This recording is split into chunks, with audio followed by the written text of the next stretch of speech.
Record in 3, 2, 1, go. Jason, are you ready to spend the next 2 hours to tell us about your move? I'll probably get it done in an hour and a half today. Well, before we dive into that, we wanted to remind everyone that this month, the month of May, we are doing probably one of our coolest giveaways yet.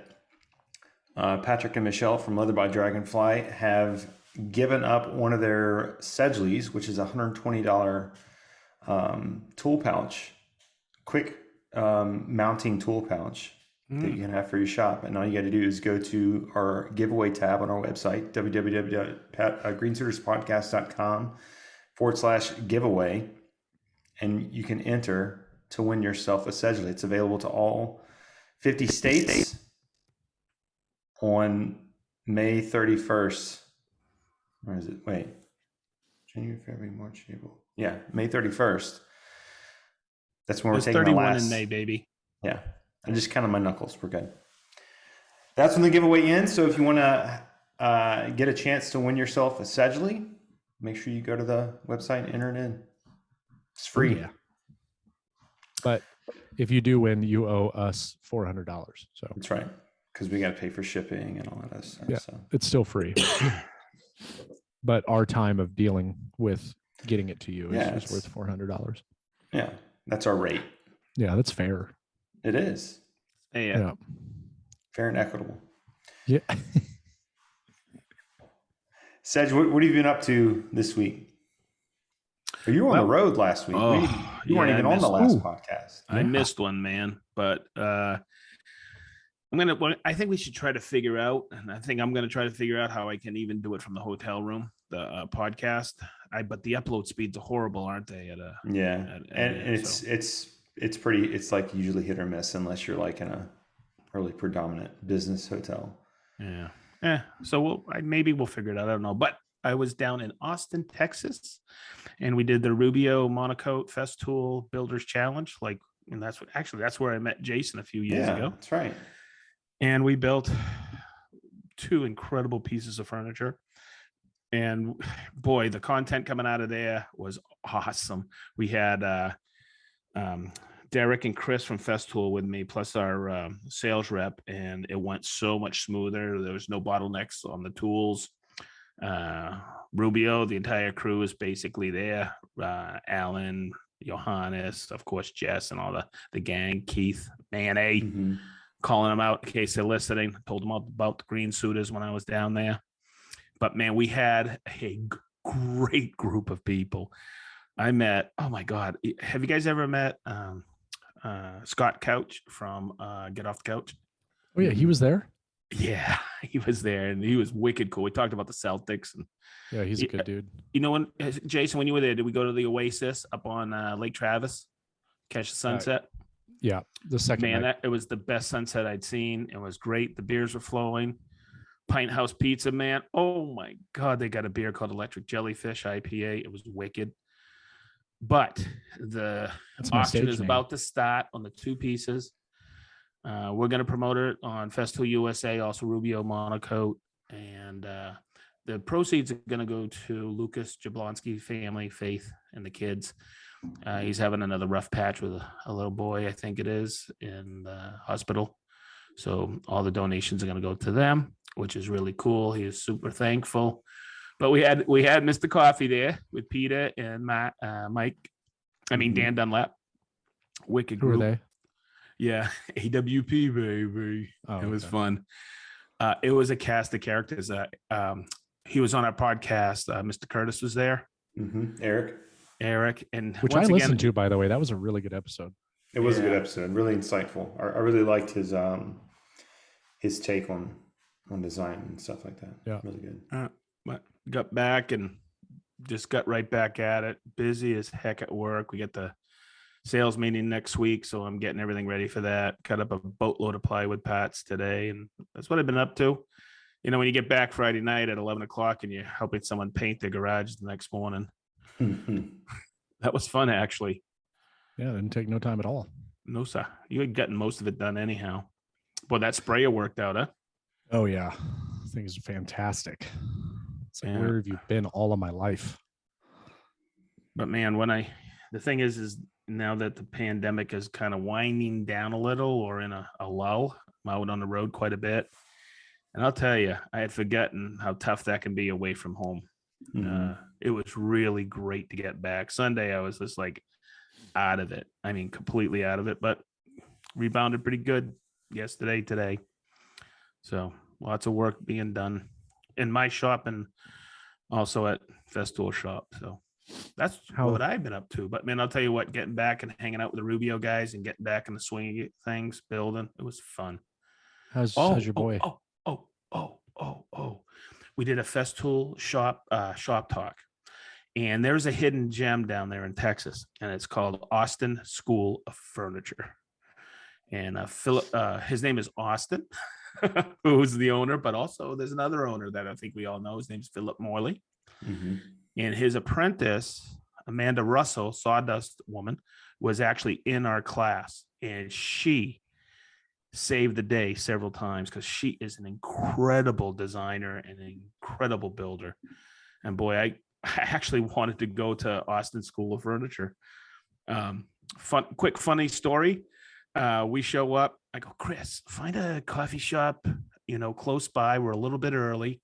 It was Wednesday morning. Wednesday morning. And it was funny as heck. He Googled it, and we came up with this place called Austin Java. And I said, oh, what's this, a drive-through place? He goes, no, you can sit down and eat. So we pull in. All of a sudden we walk in, and this tall dude turns around and goes, hey, what are you doing here?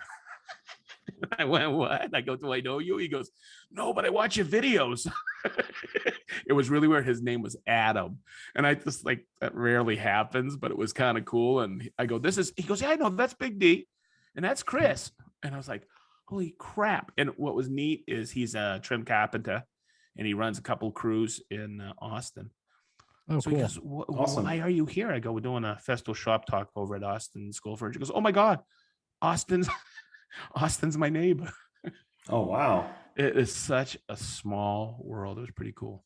So that's pretty cool. That's another thing I'm looking forward to when we finally get that up on the YouTube channel and Spotify and Apple, because that was about an hour long, and what an incredible school. How's your son? Yeah, interesting gun. Huh?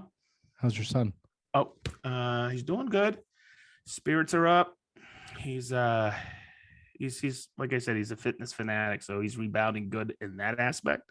Mm-hmm. But he can't go back to the work of the port to work at the port of Miami until he gets his voice back. And Marianne talked to him, I think, a couple of days ago. It's not a whisper; it's more like a laryngitis.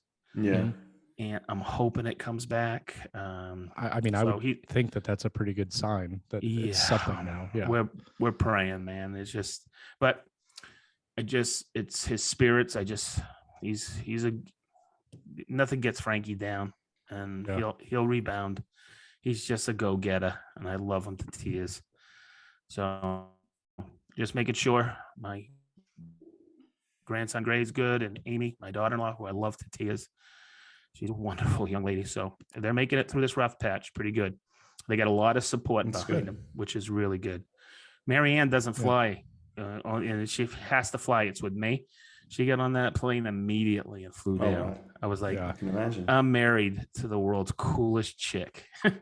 She doesn't like to fly? Oh, God. She had such an experience. Remember, you guys wouldn't remember, you weren't born, but there was this pterodactyl. Remember back when the ark was built? There was this pterodactyl we used to take back and forth. No, I'm just kidding. There was this really cheap airline. Some of the older dudes listening will understand. It was called People's Express.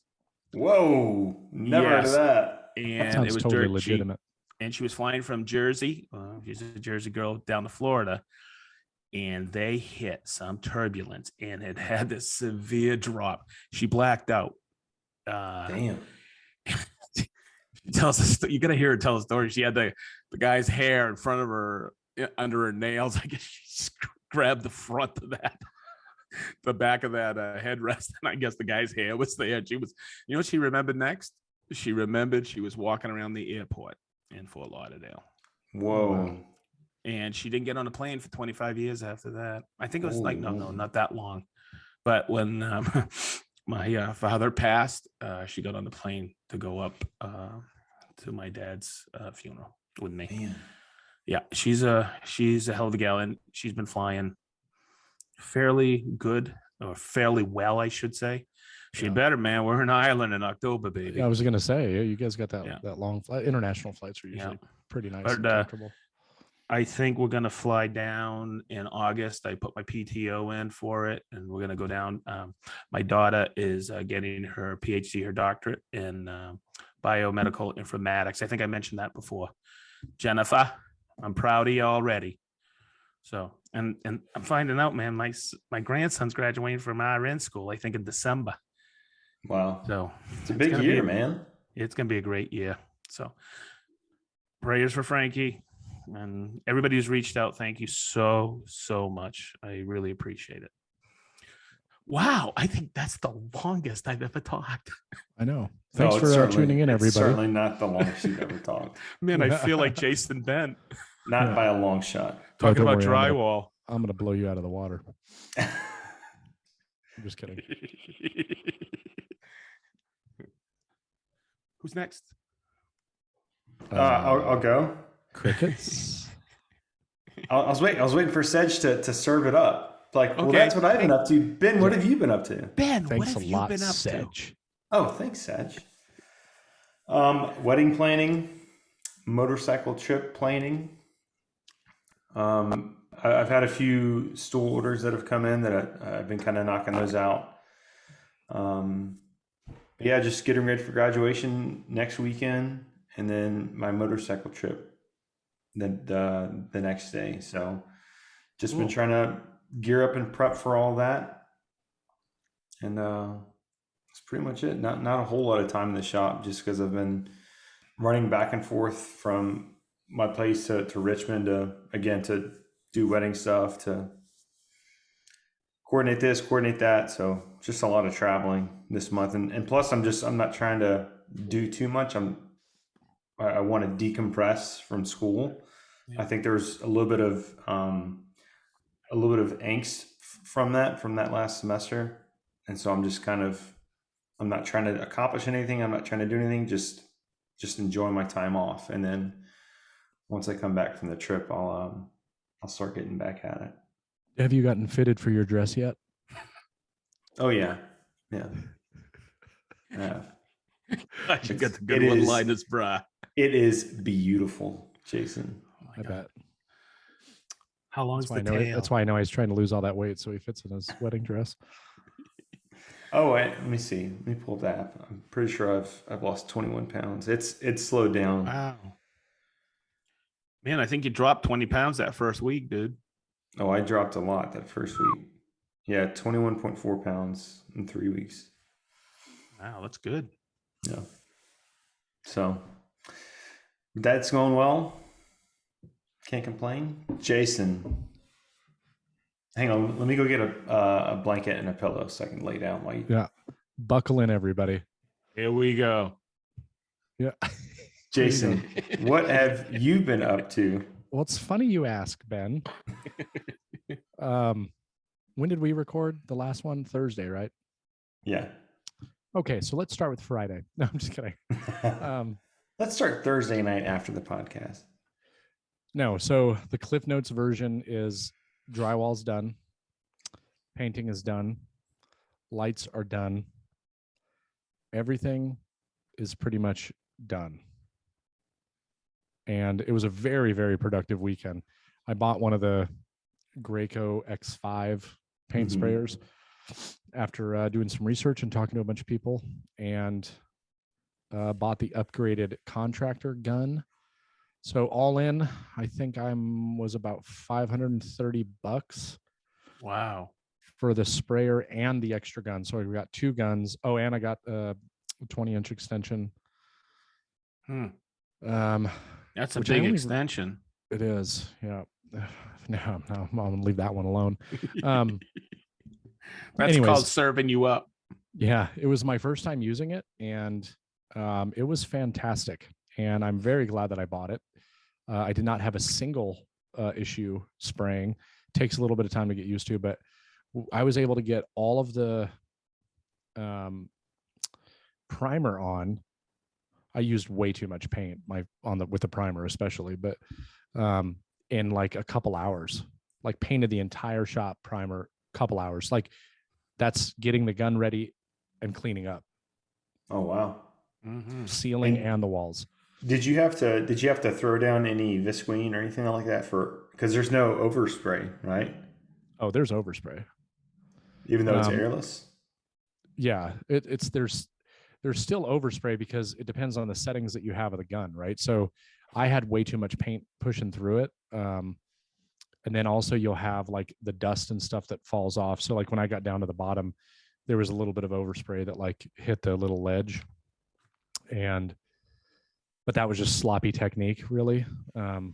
Which is pretty par for the course with you. So right. And the second day went way smoother. I actually taped off all the ledges and everything for the second day, but second day Sedge came over and helped, and I actually rolled the walls and sprayed the ceiling and all the cut-ins. So I started on one side and Sedge was rolling one wall, and then we just flip-flopped. And I'm telling you, we got that entire room painted in an hour, maybe. I don't even think it was that long. 45 minutes. So it was about an hour. Yeah, and then we went and got more paint. Like 3 hours later, we did another coat, and it's done. So anyways, I don't want to go too deep in that. Sunday I put up the lights. Took me quite a while, but I got it all done, and it looks great. No issues. Everything went good. And now this week I'm going Thursday, Friday. I'll be moving as much as I can by myself. And Saturday, some people are going to come help, and we're going to get everything done, and then we're going to barbecue. But I wanted to share my struggle today, and that was finding a liftgate truck. So 2 years ago when I moved my shop pre-pandemic. The pandemic had already started, but it wasn't like that big of a deal in the US yet, right? It was like right after WorkbenchCon, and there was no lockdowns at the time. I just went to Home Depot and I was like, hey, I need a liftgate truck. They're like, okay, they're outside. This is what you owe us. And I got it and I drove. So I remember in my stories a couple months back, I mentioned something about that. And somebody, I can't remember who it was, but somebody wrote me and was like, you may want to check availability because they're very hard to come by now. And I just did a quick Google search, right? And I was like, liftgate truck, Greenwood, Indiana. And a million websites came up. Penske, Budget, all these different companies, Home Depot, all this stuff. And I'm like, okay, it must just be a thing in his area because it's clearly not here. Well, that was about the extent that I looked into it. Well, then today I'm like, okay, I need to call one of these companies and reserve one. Yeah, it turns out Home Depot immediately was like, I'll just give you the number to Penske direct because we don't rent liftgates to homeowners anymore. And I'm like, what do you mean? He's like, yeah, you got to go through Penske. They pretty much only do it through business now. And I'm like, wait, what? So I called and he was like, do you have a business account? I said, no. And he goes, yeah, we don't rent liftgate trucks. Why? And I was like, what is going on? It has to do with the pandemic. So I think what happened when the pandemic kicked off and everybody was like doing all these deliveries and all this other stuff and the problems with staffing and, delivery services, FedEx, all that stuff. I've had things delivered to my house plenty of times in a Penske delivery truck. Mm-hmm. Amazon, the increase of people delivering for Amazon. People are like renting these things. So they only do it commercial now. That was the case with Budget. That was the case with Ryder. Ryder only goes to businesses anyways. That was the case with Home Depot wouldn't even do it. Menards didn't have anything. I called Enterprise, and Enterprise, they'll still rent to people, but they were like, we don't have any availability. And I called 3 different enterprises around Indianapolis, like the 3 major ones on the east side, the west side, and the south side. All of them were like, nope, we ain't got nothing for you.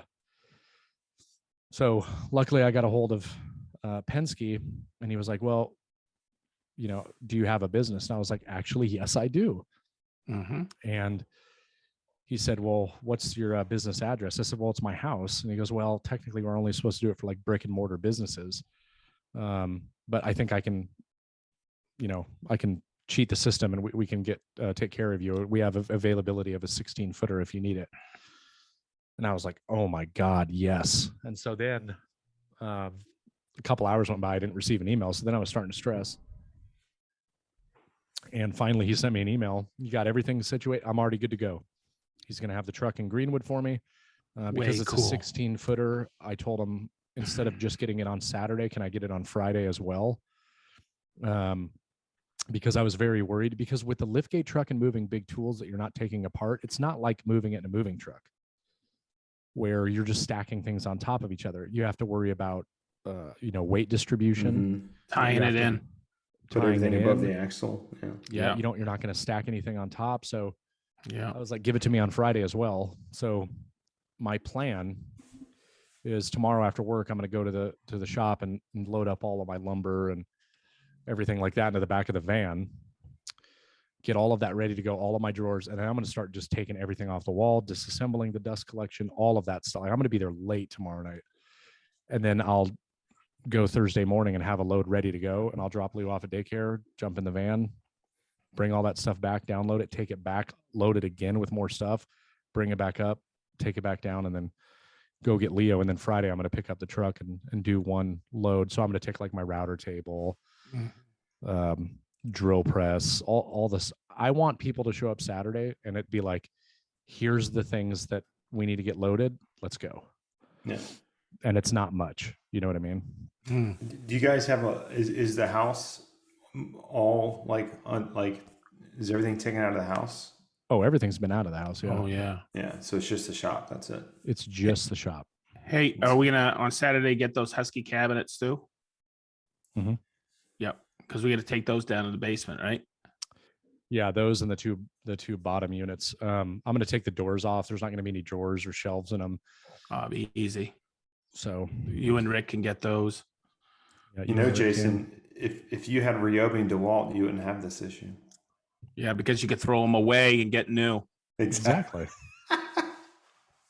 Yeah, for like $50. So, anyways, you know how many dads in that neighborhood would love to buy some DeWalt and Ryobi right now? Yeah. So, word of advice to everybody, and I should have listened to the individual that wrote me a long time ago, and I should have done more research. It's my own fault waiting this long, but when I did my initial check, I was like, oh, I'm not worried about it. There's plenty of them. Nope. There sure isn't. So, and I asked the guy about that, and he was just like, yeah, man, ever since COVID, he's like, it's just changed. Everybody, people are using them for Amazon deliveries. He's like, we are only doing that. So it cost me $500. I want to talk about that too. $500 for 2 days. That's not bad. That's not bad. It's not terrible, but I'll tell you, it's definitely way more than I paid last time. And I drove from Indiana or from Georgia to Indiana and back, and I didn't pay $500.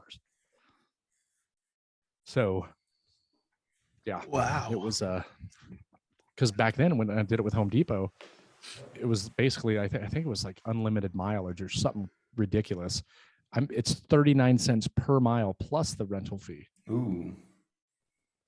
Plus, because now they're doing it for businesses, I had to get a commercial insurance provided by them or provide my own. I don't have commercial insurance. So it's $500 plus 39 cents a mile? No, that it was $500 with the mileage estimate of 150 miles. Oh, okay. Okay. Well, that's not bad. Yeah, that's not bad. Yeah. It's like $150 a day, another $100 for the insurance part, and then the rest is mileage. Actually, now that you mention it, I feel like I should probably look and make sure that that's right. So then I'm not surprised. But anyways, that's what I've been up to. I'll be very, very glad when this weekend is over. Yeah, you might want to, if you ever traveling and you got to rent a minivan, that's what I had to do at the Rubio event. It was $550, which is normal for a minivan. Mm-hmm. But there was a governor on there for you can only have 150 miles per day. And I said, okay, calculated a few things. if you wanted unlimited mileage, which it always used to be, $980. It was crazy difference. So I calculated, and if you go over 150 miles a day, it's 25 cents a mile. Big deal. I wasn't using it that much. I was back and forth between Ruby and the hotel and the airport. So I wasn't going to put on there, but you really got to calculate that when you're renting now, because there's some fishy things going on there. Yeah. Yeah. It may not. So have you guys ever had that offer where, hey, you're at a counter and they say, hey, do you want us to fill it up? It's the same price per gallon as you would pay in the area. No, So I did that once, and then I looked, and there was a cost of pumping the gas. It was $65 for them to pump the gas. What a scam. Oh my God. It's the same price per gallon. Ridiculous. I know. Oh my God. I called them on it. I called Hertz and I said, hey, come on. You guys got to, sell that better. You know what they did? They go, okay, Mr. Sedgley, we'll take that off. Oh, wow. Oh my God. How many people don't check or, verify it? It's crazy. I wouldn't have. I would have just been like, oh, I was charged. Okay. One time they charged me for gas, and I said, well, time out. I have the receipt that I filled up full tank 5 miles from the Omaha airport. And they go, okay, Mr. Sedgley, we'll take the charge off. Yeah. That's I go, don't you want me to send you the receipt? She goes, oh, no, we believe you, Mr. Sedgley.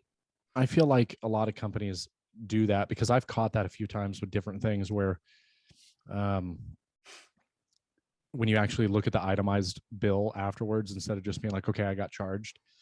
And you're like, wait, what was this charge for? Because they're hoping people don't catch it. It's like subscription-based services. Yep.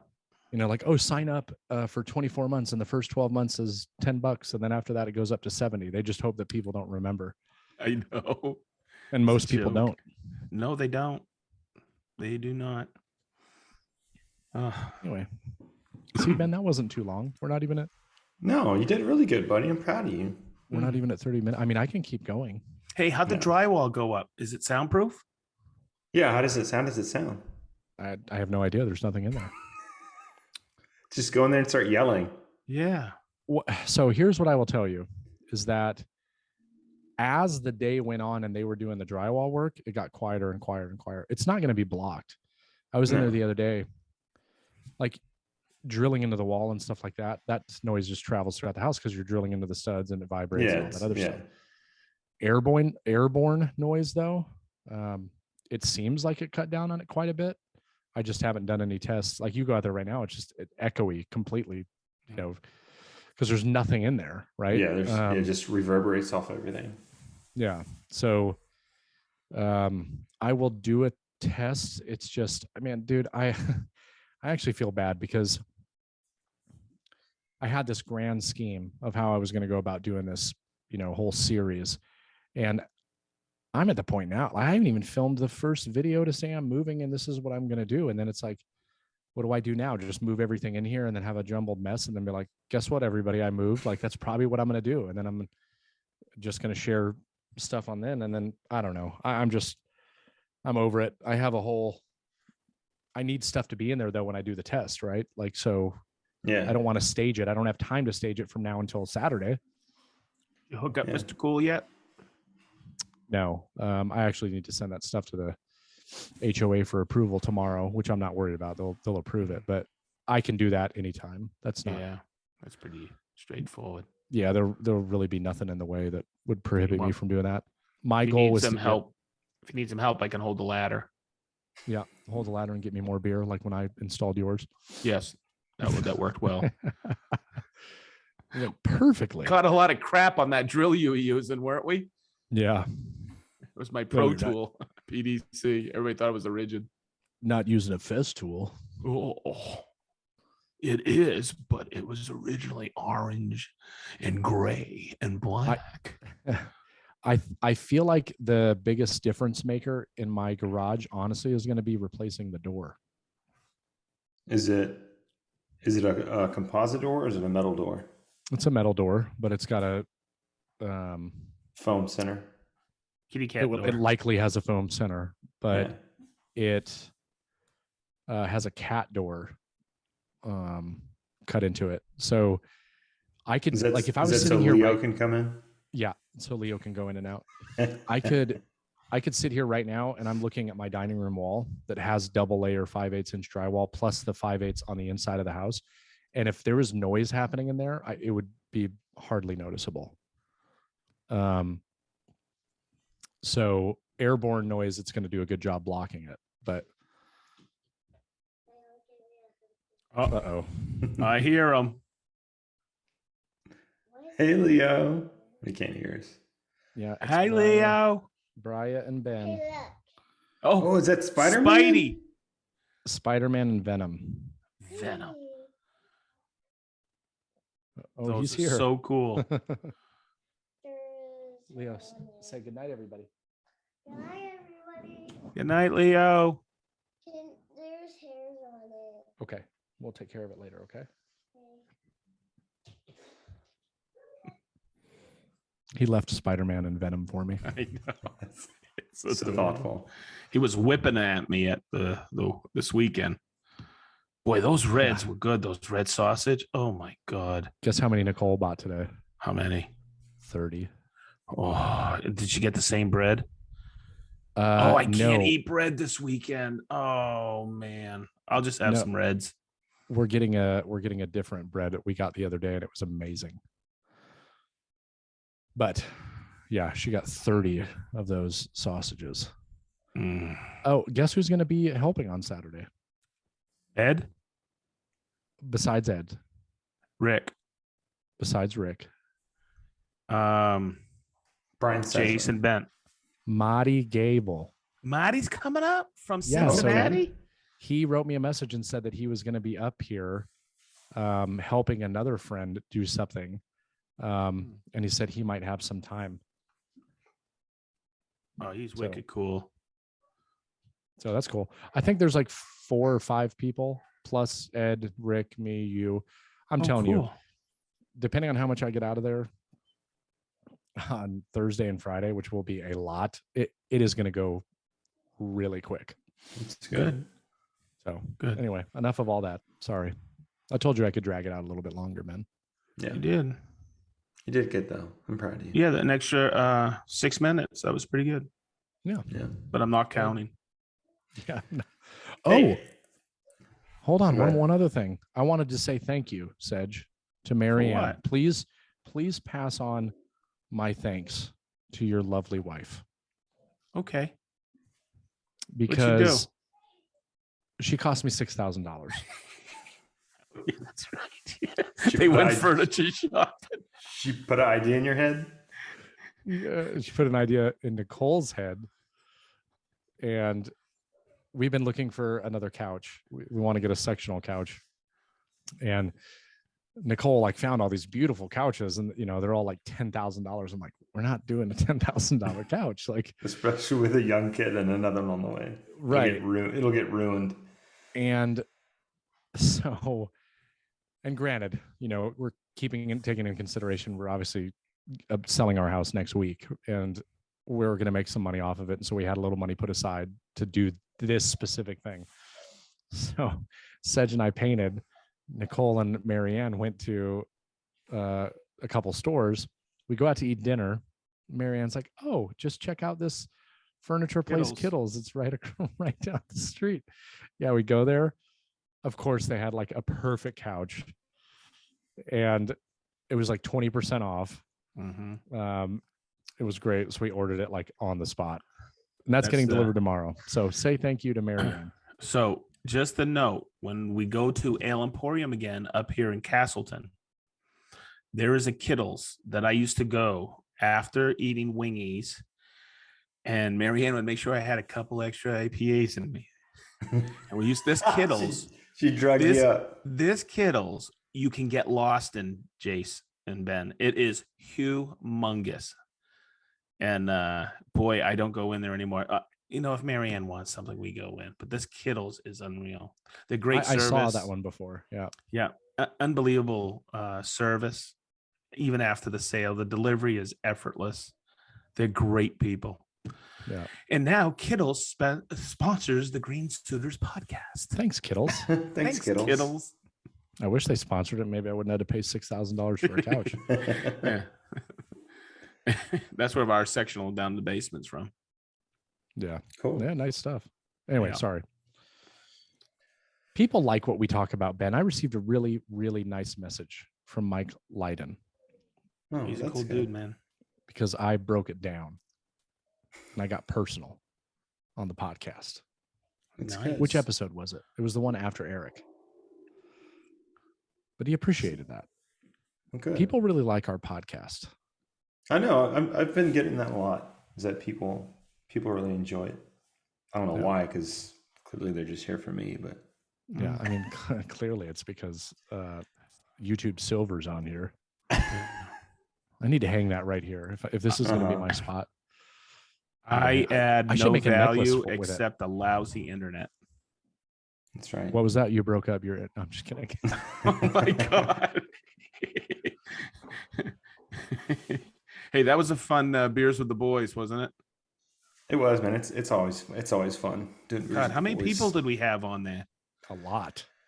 20 something? It always it gets bigger. I mean, obviously some people trickled off, but in the beginning it was over 20. Yeah, it was cool as heck. Everybody's screens were very small. That's how many people we had. Yeah. Well, before we get into the topic, there's something that I wanted to talk to you guys about. Ooh. So everyone knows that I love my motorcycle. Do you? Oh, dude. Yeah. How I much love gas? Well, how big's the gas tank on that? It's about what? 0 liters. It's about the size of an ice chest, I guess. Nice.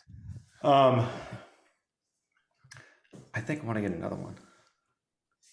Jesus. I came across this blog. How much post. money does Jennifer have? Jennifer, buddy, I sell this body on the weekend. Yeah. There was this couple that they rode. There's this huge trail. Well, not a huge trail. There is a trail that goes from North Carolina and it goes all the way to Oregon, and it's 100% off-road. There are no hardball roads. It's called the Trans-American Trail.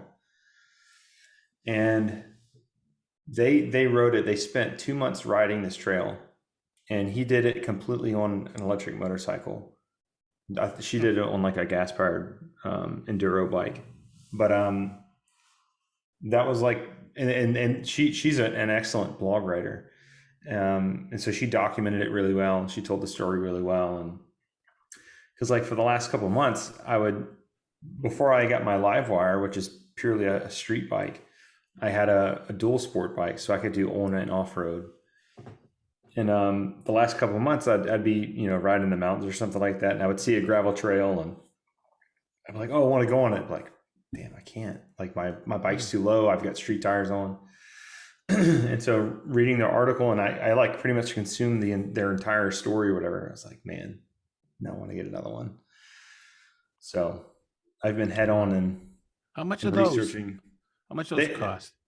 Brand new, they're pretty pricey. They're typically, they start at 15,000, and Oh, that's not bad. they go up, but there's a used market as well, and you can get them considerably less than that. Wow. But that's really what's been biding my time, and I don't know if it's just because I'm trying to not think about like work or any kind of a profession or career or anything like that. I just want to kind of decompress, but sometimes it worries me that that's all that I'm doing. I go in the wood shop to work on orders, and I think some of it too is this. In the last month, I've driven here to Richmond 12 times probably, which is a lot. I mean, that's if I drove my car, that's an hour and 45 minutes. On the motorcycle, it's about 2.5 hours. So, like, I just been riding constantly Why is it so much longer on your motorcycle? because I have to do a 20-minute charge in between, about halfway. Because it's Richmond, it's just on the edge of my range. So I usually stop for 20 minutes, grab a quick charge, and then I come here.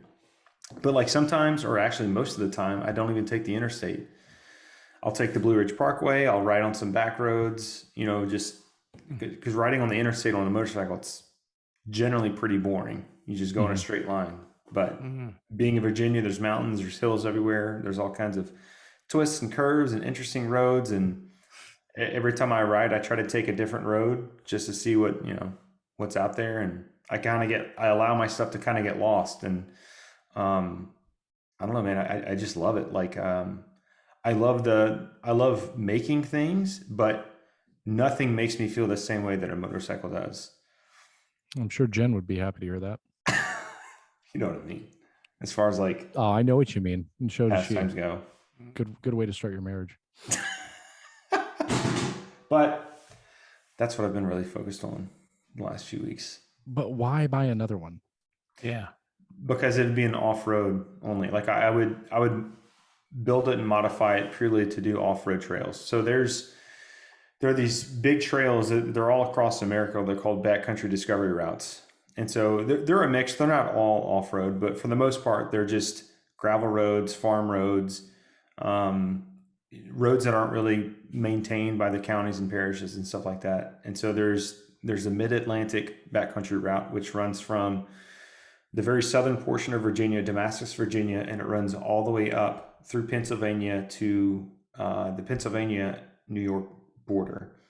And then there's the Northeast Backcountry Discovery Route, it continues that route. It goes from the border of Pennsylvania and New York, and it runs all the way to the tip of Maine. And then there's a Colorado BDR, there's an Oregon BDR, there's a California BDR. There's all these backcountry routes that people ride on. And as far as I know, no one has ever ridden a backcountry route, or at least the mid-Atlantic backcountry route on an electric motorcycle. There's been a couple of people that have ridden the ones in Colorado and Oregon and I think Arizona, but as far as I know, no one's ridden the mid-Atlantic BDR or the Northeast BDR. And it's in the BDR, it's probably 30 minutes from my house. And so just knowing that it's there and knowing that I could do that in a weekend, at least the mid-Atlantic, I don't know. Because where do you charge on one of these routes? Yeah. So there's all, I would have to show you guys the app, but, and I get asked this question all the time. Pretty much every time I'm charging, someone always comes and talks to me and asks me that same thing. And you would actually be surprised at how many charging locations there are. The network is pretty extensive, and it's only going to continue to get bigger. Tesla's about to open up their charging networks to all of the vehicles. It's pretty extensive, more extensive than what you would think. And if I'm not at a fast charging station, I can charge at I can charge at my house. I can charge anywhere there's a 110 outlet. I can charge. Granted, it's slower, but depending on the bike, depending on the style of charger that you have, you could charge in an hour. So you're gonna take the dirt road. Yeah, I want a motorcycle that is purely dedicated to off-road riding. That's cool, man. I didn't know there was that many dirt roads still around. Ben loves taking the dirt roads. You'll get it in the But that made me kind of think, like, besides woodworking, what do you guys like to do? Or is woodworking the only thing that kind of consumes your time or your passions, I guess? Like Saj, I know that you love lifting weights. You do it every single day. Yeah, it's my life. Yeah, I've been under the bath for 40 years and I love it. I am not the strongest, I'm not the biggest, but man, that's my edge. And when I moved in here, Marianne said, just do it. 15 years ago, I started my gym in my home in my basement.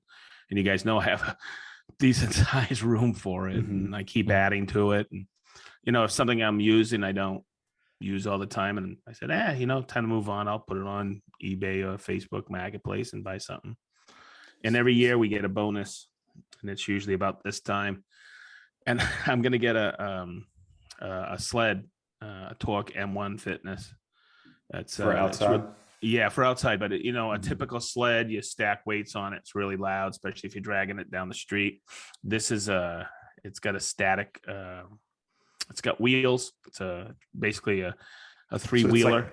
So it's like a resistant wheel.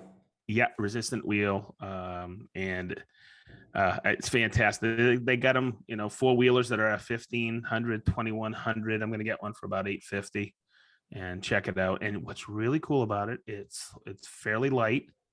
If it's not stable, I can throw a plate or two on there. But the resistance is the resistance. I did a lot of research in it. And what's wicked is I got a really good place to use this in the wintertime too, on the weekends. I could drag that up.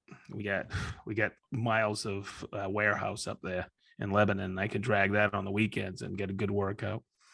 So most of the time I'll be pulling it backwards to work on my knees and stuff like that. But do you guys know Knees Over Toes, Ben Patrick? This guy, head, shoulders, knees and toes. No, it's knees over toes. This guy was ridiculed for a long time. He was just on Joe Rogan. He was just on Rogan, and Rogan freaked out because this guy is a real inspiration. He was cast aside and told no way, and he loved basketball. And this guy can dunk. He can sky now. He's got a killer program, but he is a big promoter of sleds. And so that's my how do you say, my vice this year. I'm gonna get one, just warm up with it 5 a.m., 4 a.m. in the morning around the block or two, and then hit the gym. Yeah, it's pretty cool. But here's the problem: supply chain. I go to order it, and it's coming in the end of the month. That's everything, man. I know. I put my name on one at a couple different places, Rogue and M1 Torque Fitness. So whoever takes my money first, I'm good with it. Yeah. What about you, Jason? Used to be golf back in the day. I actually find myself like wanting to get out this year and play more golf. I played in a golf scramble for work not too many months ago, right before the wintertime, and it was just fun. It was the first time I played in a long time. But it used to be that. For the other thing is bass fishing.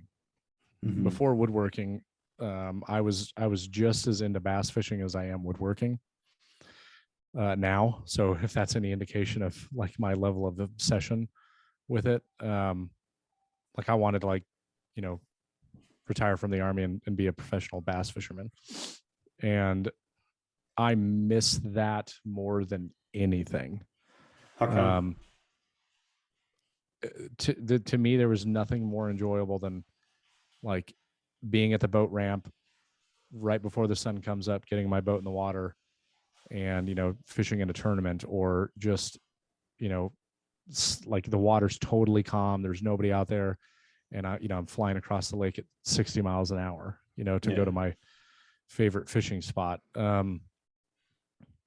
It was just amazing. Like I loved it. And it's funny because in this neighborhood, I can walk right across the street and there's a pond, which you can, in this neighborhood, thank God, you can actually fish in the pond if you're a resident.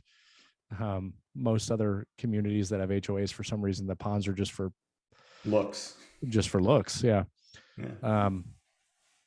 The other day I needed a break, right? I was like stressing about, the shop and everything I still have left to do and all this other stuff. And I was like, you know what? I just need to take a few minutes. And so I just have tons of fishing equipment. I kept all of it. I went down in the basement, grabbed one of my poles.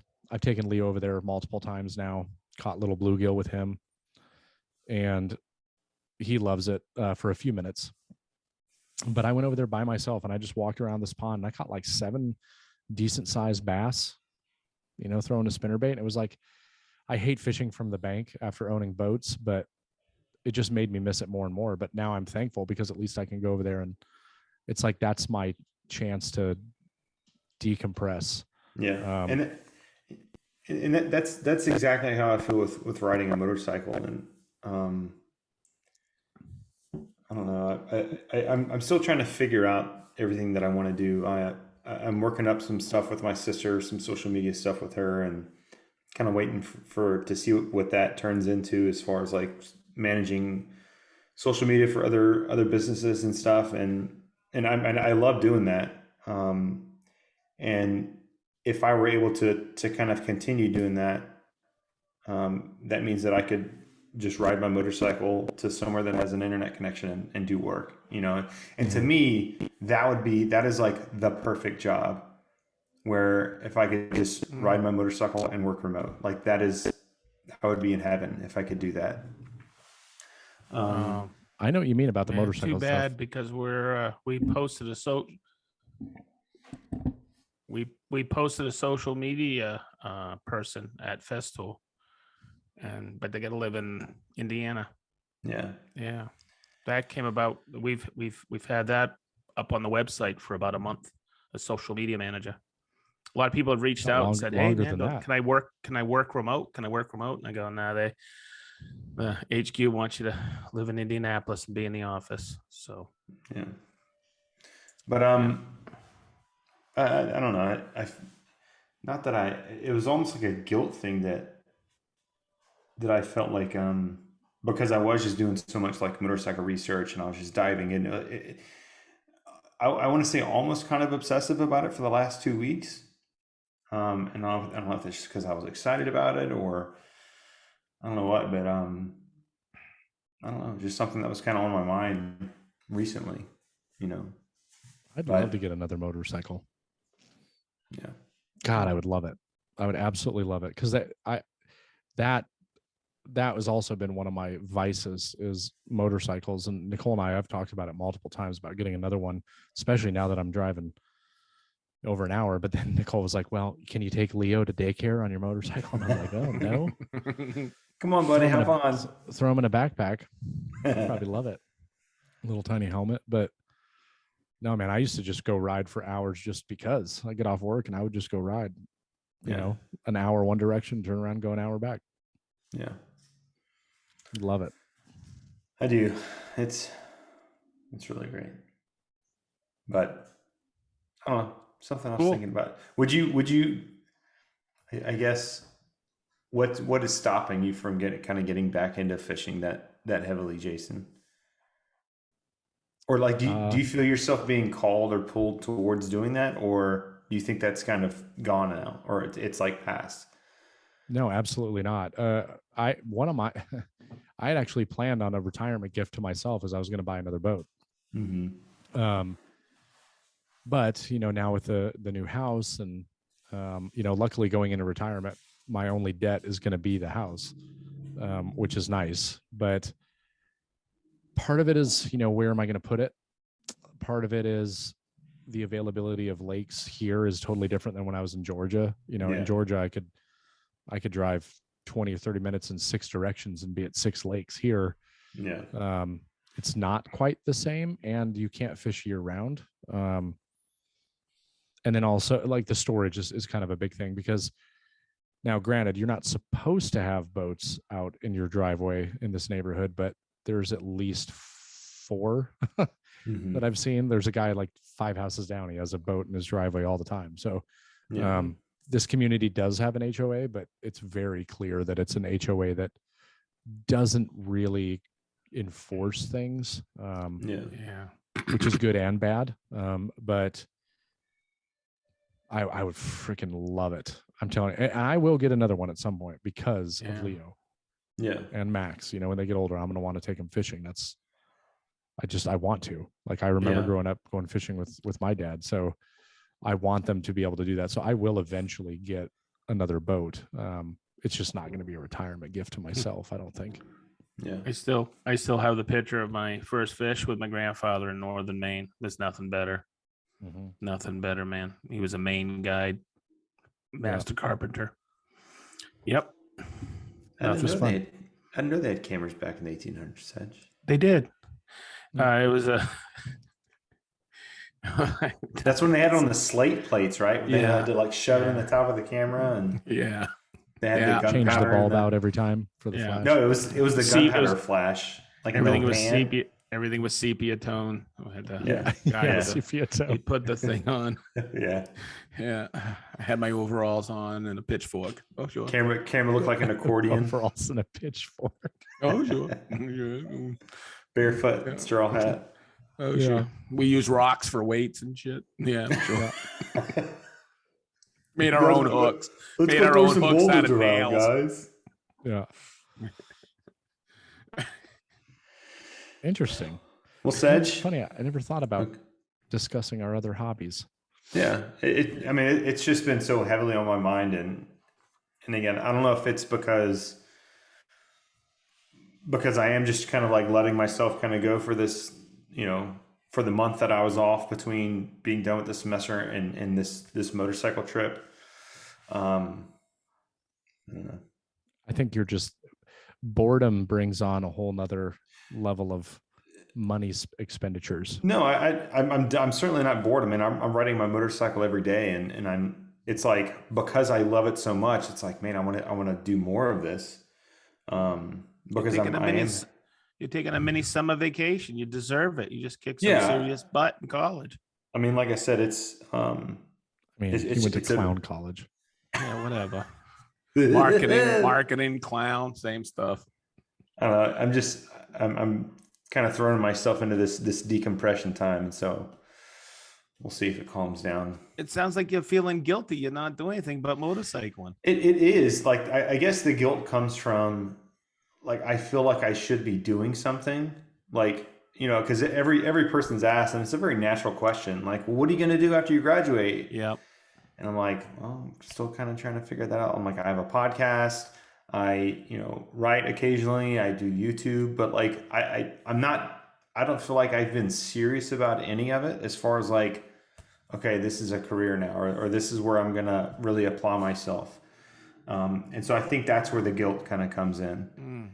It's because it's like, I don't know, not that I'm a bum, but it's just like, I don't know, man. I don't know what I'm just going to be free, man. Like, I'm just going to let the wind take me wherever it goes, like I don't have a plan other than obviously to continue doing the podcast. But even then, I don't feel like that I've really flexed the podcast in the way that I know that I probably should be doing it. And again, and I told myself to allow myself to kind of take a break. Mm-hmm. From doing everything. But again, it's like when people are like, well, what are you going to do? And especially now that we're engaged, now everyone else is asking, what are you going to do, after you graduate? I'm like,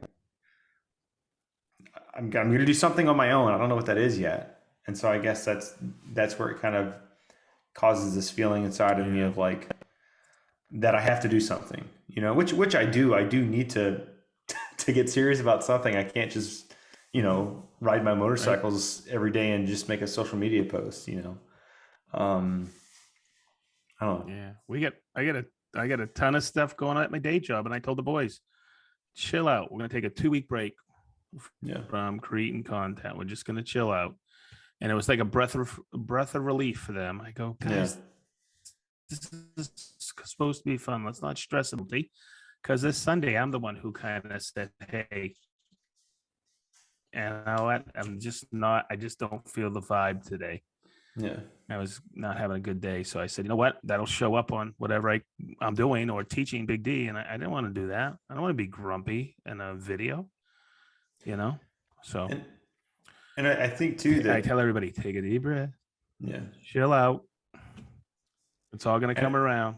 And I also think that I put too much pressure on myself for like, for my YouTube channel. We all do. Yeah. And that's such a hard hurdle to kind of get your past through. Because like I'll have an idea of a video and then I was like, well, no one's going to watch that. That's stupid. So I just gotta, I mean, I've been making videos. I just don't, not woodworking videos, just like, especially like motorcycle stuff, just because that's what I'm, no. I make videos of whatever it is that I'm doing. And that's just for me to kind of work on my skill set of making a video. But I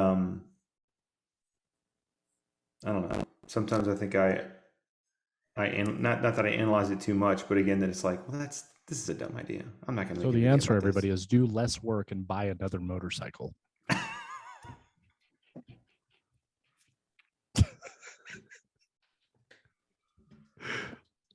Good idea.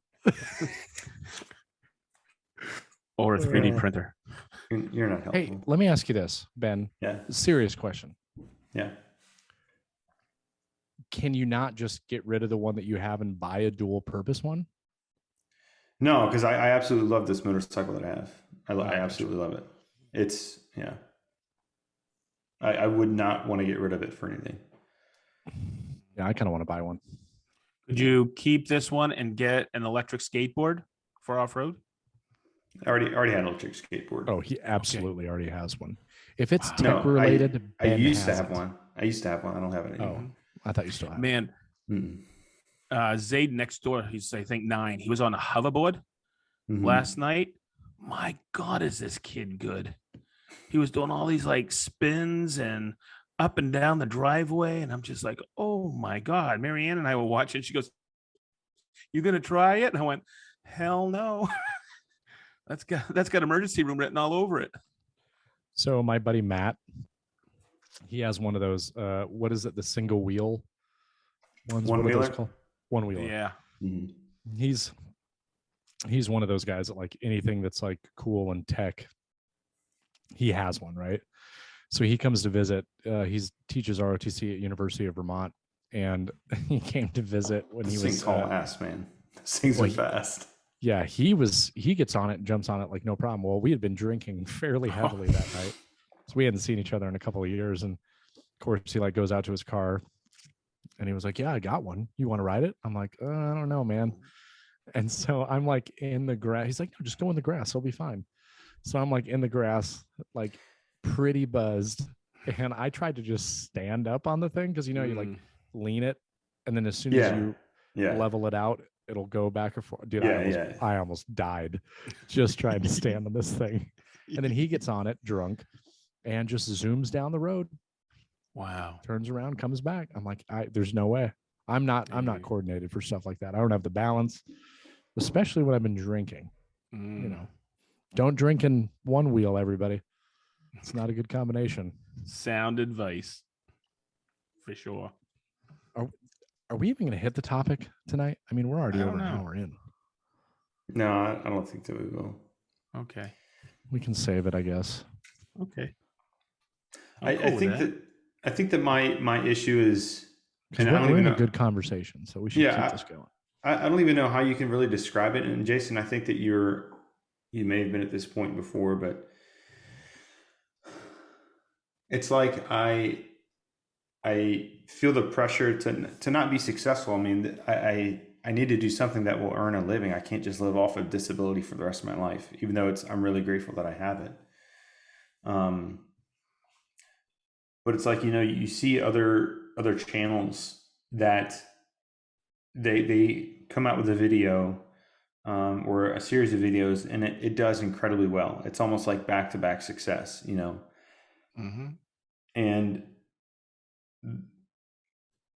it's, like people comment often on my videos and they say, this is such a great help. This is, I appreciate it and stuff. And so it kind of makes you sit back and think. And granted, I know that I haven't even really consistently put out content, especially on YouTube. So I can't even really say this, more or less. But it's like, people say that they really enjoy my videos. They like how that's presented and stuff. And so it's like, okay, well, how come there's the growth hasn't happened for the videos that I have put out, or I guess what I would expect. And again, when you see these other channels that have far less videos and 6 times the growth. And so for me, that's where that thought comes in of like, well, this is going to be a stupid video because it's not going to really garner anything. And so I think that's what kind of stops me from wanting to just kind of dive into it. One suggestion. Mm-hmm. Bring on Hans. I've definitely thought about it. I don't, did you guys listen to the most recent podcast? Yes. For the intro. Yeah. That's so.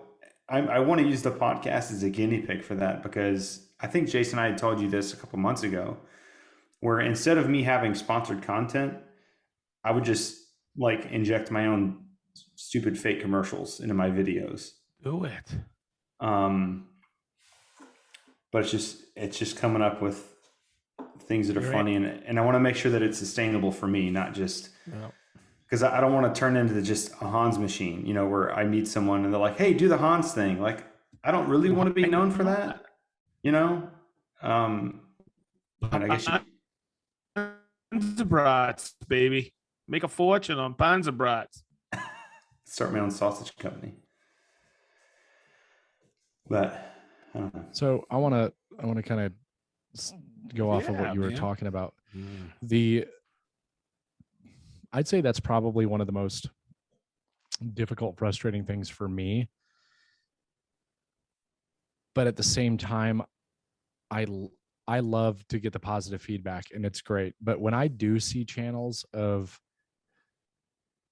people that have way less videos, that are following all of the trends, and it just crushes it, and they probably put in half the amount of work that I put into a video, and just for that video to to fall to the wayside, it does seem kind of frustrating. And then also the thought and the idea of like, well, is this video going to be beneficial? And like it's all self-imposed. Like all these feelings that we feel about that are stopping us from doing certain things is all, it's not your audience telling you that. It's you. It's your hangups. It's my hangups. It's, I'm stressing about the shop stuff. Like I haven't released a video in a while. And again, it just doesn't matter, at the end of the day. But no, but it does bother me when I see other channels because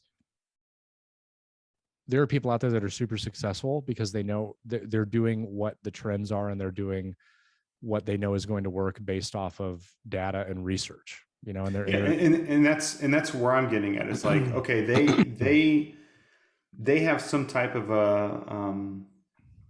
a metric or a process of success, and they're able to capitalize on that. Mm-hmm. And so I guess it kind of puts a little bit of doubt in me, where it's like, okay, well, this is, what I see based off of my analysis. But then it's like, okay, well, is my process wrong because I'm not experiencing the same kind of growth or seeing the same kind of results? And so, and it just kind of makes you question your process, because I don't want to just be a spaghetti cannon where I just throw stuff at the wall and hope that it's going to stick.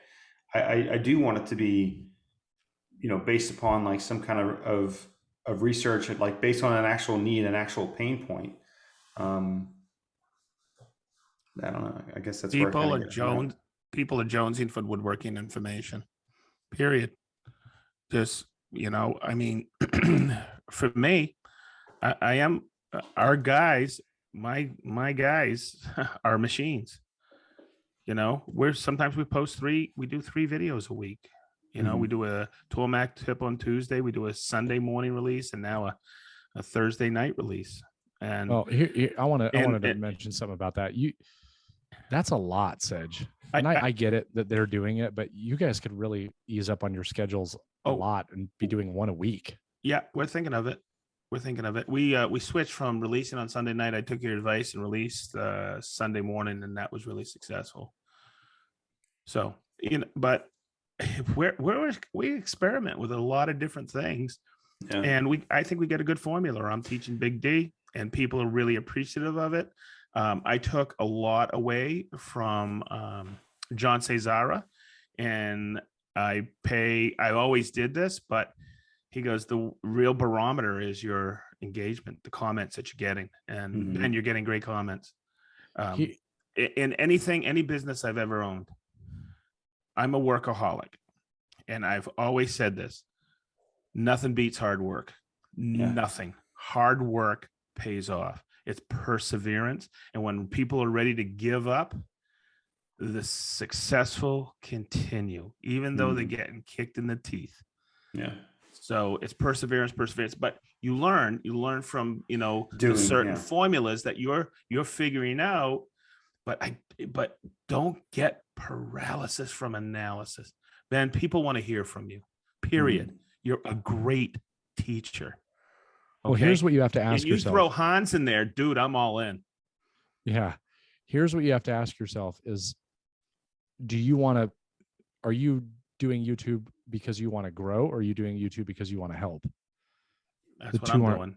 The two aren't necessarily the same. So Nope. you can do both, but there is things you can do for growth. And if you just want to help people, just make videos on whatever the hell you want to make, because it's going to help at least one person. It's going to help 10, Yeah, 100 yeah. people, 5,000 people, 1 million people, if you're lucky. But if you're doing it for growth, you got to post certain things. You got to be deliberate about it. Yeah. And You got to Jason, appeal to a broader audience. You give me great advice, and you gave me great advice on thumbnails. Right, they were too busy, and we started experimenting with those, and they got better. I had more people subscribe. Now people are reaching out to us. And it's pretty good feeling. I'm getting more and more emails every day. Yeah. On the Sedge Tool at Gmail account, and they're reaching out and say, "Hey, what do you think of this? What do you think of this?" And they're great companies. But I won't do anything that would conflict whatsoever with my day job. Yeah. Never, ever, ever. I want to work at Festool the rest of my life. Yeah. God willing. Which is a challenge, because I know that you could definitely branch out into other things, but yeah, but you know what? I've kind of, channeled myself, and I don't care. But there's so much other stuff. Like I'm doing Dream Horse shoes next week. This video is sponsored by Dream Horse. Mm-hmm. Yeah, they're paying me about $40,000 for each video. Yeah. And all 40,000 neon pairs of green shoes I can wear on my head. Yeah. I returned them, right, Ben? Yeah. Yeah, he told us. I was like, wow, these really are bright. It wasn't that it was the color. It's just like they felt like rocks on my feet. Mm-hmm. You know how they can get clunky? Yeah. Sucks that those Red Wings, they discontinued that color. Pisses me off. Yeah. Yeah. There's Jason? Like there's obviously nowadays with as many people and guys like John, right, who's a wealth of knowledge and has clearly proven that his research has been very successful for him. Again, it's like what you're trying to achieve at the end of the day is completely based off how you're going to proceed with content, right? Mm-hmm. I can complain all day long about, I've been on YouTube for X amount of years, and I'm only at, where at one point I was like, oh, I'm really growing. And then I look around, there's like so many other woodworking accounts that have way bigger followings than I do, and way less videos and all this stuff. And it's like, can I really be mad about that? Because if I do a video on an LR32 from Festool, or do a video on tiling, yeah, what do you think the bigger audience is? Yeah, tiling. Yeah. Right, tiling, right? So you're only going to grow so far. Like, look at Mark Spagnolo, the biggest of the actual, just like quote unquote woodworking only channels. Yeah, he's it. Mm-hmm. And he's been doing it longer than anybody else. Yeah. And there's plenty of other channels that blew by him in like a year, 2 years. And that you're only going to get so far if you're in a more niche market. Now, you might have a really good audience base that, you do really well on affiliate marketing and all kinds of other stuff. Like, there are benefits to that. But if you're just trying to, gain momentum and get money from view counts, you got to branch out. Yeah. It's just, I don't know. I enjoy doing the videos, but the thing that concerns me about, this shop build out series is I'm going to be honest with you. I'm a little nervous to go through that process again here, because what happened last time I did this, my channel and the pandemic was maybe a part of that. And, but my channel suffered for like a year. My growth is very low. Yeah. My views were very low. My income was very low. But I've talked to a bunch of other people and they were like, yeah, mine was too during that time. You know what I mean? Everybody kind of, but I'm worried about that because I'm getting ready to not be working and this is my job. Yeah. You know what I mean? So Mm. it's a constant, struggle with my own inner feelings is what it is. And I just want to, I just want to like what I do. Like I don't want to put myself in a situation or I don't want to make myself do something just because it's going to earn me a paycheck because I'm just going to be miserable. Like I've already been there before. I think that, I did 17 and a half years. There came a point to where I was just doing it because it was going to guarantee me, at least at the time, it was going to guarantee me a retirement check. And that was literally the only reason why I was doing it. Not because I got fulfillment out of doing it, and I don't want to repeat that. And I think that's why I am kind of hesitant because it's like, well, I like doing woodworking and I find it fun and, it's a very creative outlet for me, but it's like, do I want to quote unquote grind that for, I don't want to say perpetuity, but for a while, and it's like, well, riding a motorcycle would be much more fun, but I'm not going to get paid for that, So it's like, that's just kind of where I'm at now. It's like, I feel like I have to, and I was telling Jennifer this the other day, and this may be wrong, but I feel like I need to have something, not at the end of if I'm going to do YouTube, but I need to have a goal for something because I feel that that's what's going to pull me through for really sitting down and getting serious about whatever it is that I'm going to do, and so, yeah, you could attach a dollar amount to it, but that dollar amount can be earned in so many different ways. And so it's like, okay, well, do I focus on a broad audience? Do I focus on a narrow audience and try to do affiliate market? Like there's just a bunch of different ways that you can go about doing that. And I don't want to come up with some arbitrary number and start shooting for that. I don't want to say, oh, by the end of this year, I want to have 40,000 subscribers because that's not a guarantee for anything. Mm-hmm. Will that make more income than I am now on my channel? Well, of course it will, but again, is that going to lead me to a place where I don't really want to be, to where I do have to feed the beast, so to say, of creating content just so that I can keep that income coming in? Because we've all seen it where, people do kind of hop on those trends, but it becomes like this animal that you have to keep feeding in order to keep that going. And I don't necessarily want to do that. I don't know.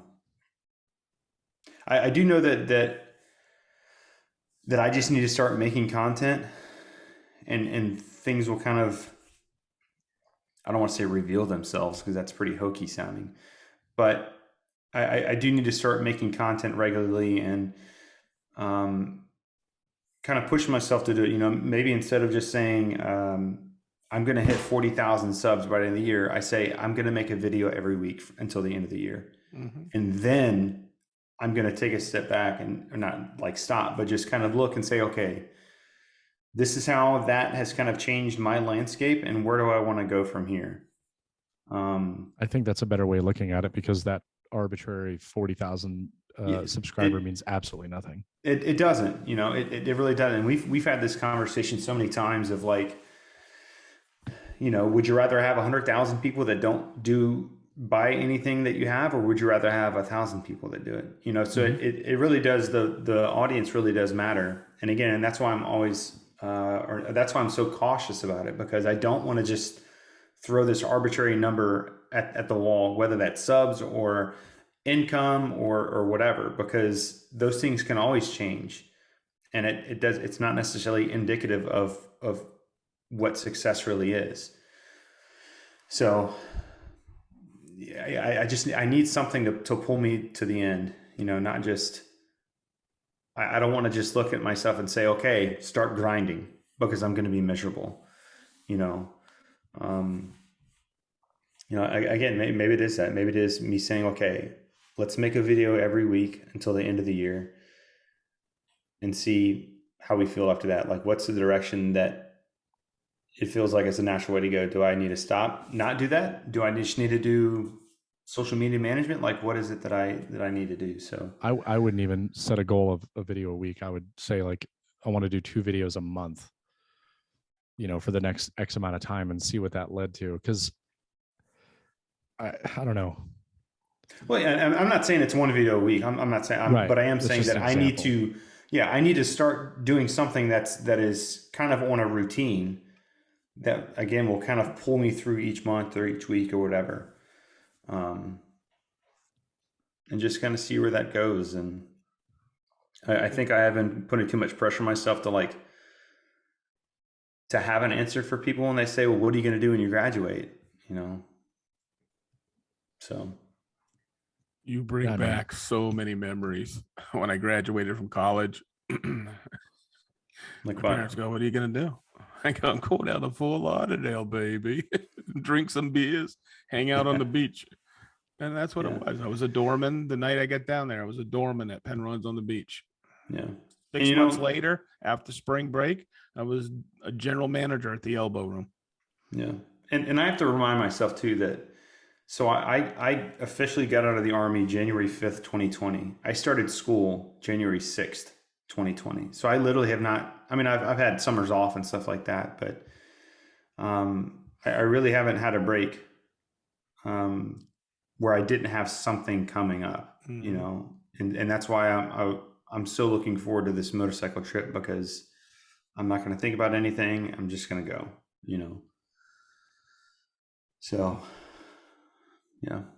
So what We'll are you doing? see. You're routing it where where all the charging Yeah. stations are. Yeah. That's cool as heck, man. There's an app called PlugShare, and it has every single charging station that's out there, and people can leave reviews. You can see if there's problems with it, Oh, cool. So as I'm planning, I'm looking at the reviews, how recent it was, and it's a really useful app. So yeah, I know every single stop that I'm going to do. I have backup stops, and I know how many miles I'm going to do a day. Is there an app for all the dirt roads? Yeah. Is there? No, there is. It's called Onyx. Grinder. It's called Onyx. Yeah, they have all the trails mapped out. Oh, different dirt road. Sorry. God, this is so cool because I had no idea that there was all those back roads to travel on a motorcycle. That is so cool, man. Yeah, and it's a whole community. It's a whole like subculture. A lot of them are based off of the old migration trails that people use to go west. That's what a lot of these trails were originally were. And so when you're riding these backcountry roads, you're on a lot of historical routes. Like one of the roads that I'm taking, it was one of the first, or it was the first paved highway from east to west that it runs through Pennsylvania. Yeah, up in Massachusetts, the old Post Road is one of the first paved roads up there. Yeah. So that's cool as heck. It'll be a lot of fun. I'm looking forward to hanging out with Eric and when I go to Detroit. So that'll be cool. Mm-hmm. Yeah, we need to get him on the podcast. Yeah. Have you guys thought about going up, or no? You got too much stuff going on. Oh, that's right. That's why he asked me the other day. Mm-hmm. He was asking. He was, "Are you guys coming up?" And I was like, "Did Sedge and I talk to him about coming up there?" I couldn't remember. A little bit at Workbench Con. We had mentioned we'd venture and then up we had there. mentioned when Ben was going to be up there, but I think it was because it was like during the week. It's going to be super hard for me to swing that. Oh, speaking of that, Patrick and Michelle, they're coming down next weekend. I think I told you, Sedge, but they'll be here. Oh, okay. I'm going to take him to Ale Emporium, and he doesn't know this yet, but matter of fact, he'll be here when this episode comes out. Yeah. I'm going to have him, I might have him help me install a sink, which just so happens to be the same sink that they have And so because Michelle talked Nicole into getting this sink, it's only fair that Patrick helps me install it. What weekend is that? Not this weekend, the following weekend? Yeah. I'm checking my calendar here. This is cool. I'm on my desktop this time. Oh, that's the 13th, 14th, and 15th? Yeah. Oh, cool. Hoping for some nice weather so we can barbecue and hang out, smoke some cigars. Some stoves. Yeah. It's one thing I'll never do again. Smoke a cigar. I only smoke them with Patrick. Oh, I don't like them at all. I think Oh. they give me headaches. Well, Jason, do you have any hateful comments this week? It's been ooh. it's been a while since you've put out a video, so there's no fresh hatred, just old hatred. People. No, I'm still getting plenty of comments. It's just that it's funny because I haven't been putting out any videos and all I keep getting is nice comments. Maybe the internet is trying to tell you something that. Lay low for a while. I did get one 6 hours ago that I guess I could read. I actually feel bad. So you know how I'm always very religious about answering comments? Mm-hmm. I have not, for weeks, every once in a while I'll go on there and try to get caught up, but it's just impossible to get caught up. I have so many comments that I have not even responded to, and it makes me feel guilty because I've always pride myself on the fact for that. So I don't know, when I get bored, I'll probably go on there and start answering, but there's no way I'm ever going to catch up at this point. It's like hundreds of comments. Man, my son is still awake. I just heard him. Okay. I do have one. I'll read 6 hours ago. Are you ready? Yes. I'm ready. Let's bring in the hatred, guys. This is all I have for today. This video is on my how to make a box joint jig. C says, nice job. Yes. But man, oh man, you talk too much.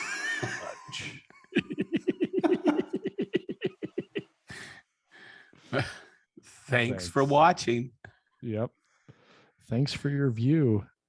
Good for you. Yeah. Yeah, I'm searching, man. Oh, here's a funny one. This has nothing to do with it's not really a negative comment, I guess. But this is on my installing full extension drawer slides, a very old video before I was referring to things in videos in metric. Those units on YouTube are very confusing. I think in meters, centimeters, and millimeters. It's like all the hatred I get for using metric, and now I'm getting hatred for an old video that I used imperial. What's wrong with you, buddy? I also love it when people comment on my flooring video and it says no underpayment. Well, no, I don't know what underpayment is. I know. I know what underlayment is, but it's always an autocorrect thing between underlayment and underpayment. That happens a lot, actually. What, you didn't even use any underpayment? Just nope, overpayment. Sure didn't. Just overpayment. I overpaid. Yeah, that's all I got. I know that tonight was kind of a off the cusp episode, but these are the kind of episodes that I always wished that our podcast would be, because it's just like a real conversation. We haven't had one of these in a while, though. No. Yeah. Got to have one once in a while, right? Yeah. Yeah. Well, I think we just, not that we got too focused, but like, I don't know. Tonight was more of a hangout, real talk, man talk. Real talk. I got to hang out with you guys, man. Real talk. You know what I'm saying? Yeah, gotta have that real talk. All right. Well, do you guys have anything else you want to add to before we close it out? I don't think so. All right. Ladies and gentlemen, thank you so much for taking the time to listen to us. We greatly appreciate it. Don't forget that the month of May, as you're listening to this, is a giveaway of a Sedgley from none other than our friends over at Leather Blight Dragonfly. Again, that's Michelle. $120. Yeah, $120 value that you can get for just signing up. Go to our website, www.greensuiterspodcast.com. The giveaway tab is the first tab that comes up. Enter in your information, and then your name will be in the pot for drawing at the end of May. Can I enter? No, you can't. You already have your pick a pencil for the year, so you don't get anything else. What? Sedge. You know what I should tell them to do is bring the one that they're going to do for the giveaway here, Oh, and it could be signed do you know by When Mr. I was- Sedgley himself. when I was in Austin, I met a super fan. I called Rubio and they said, yeah, he can come for the Festival Live. And I called him out on the Festival Live. His name is Mike Martinez, and he's just a super, super nice guy. He called emailed Patrick and Michelle and said, hey, could Sedge sign my pouch? So he brought the pouch and I signed it, and he hung out with us. And God, I just love meeting super nice people. Mike M., you're an angel, dude. You keep up the good work. Thanks Hey. for showing up for the live. Hey Keith, let us know how Sedge sounds now that he has a pop filter. We hope Pop- that you're happy. We hope that Pop you're happy filter. now. Pop filter. All right, ladies and gentlemen, thank you so much. This has been episode 36 of the Green Suiters podcast. We cannot wait to see you, or you listen to us in the next episode. We love you, everybody. Until then, Thank you. bye-bye. Later. Bye-bye. Bye-bye. Bye-bye. Bye-bye. Tschüssis.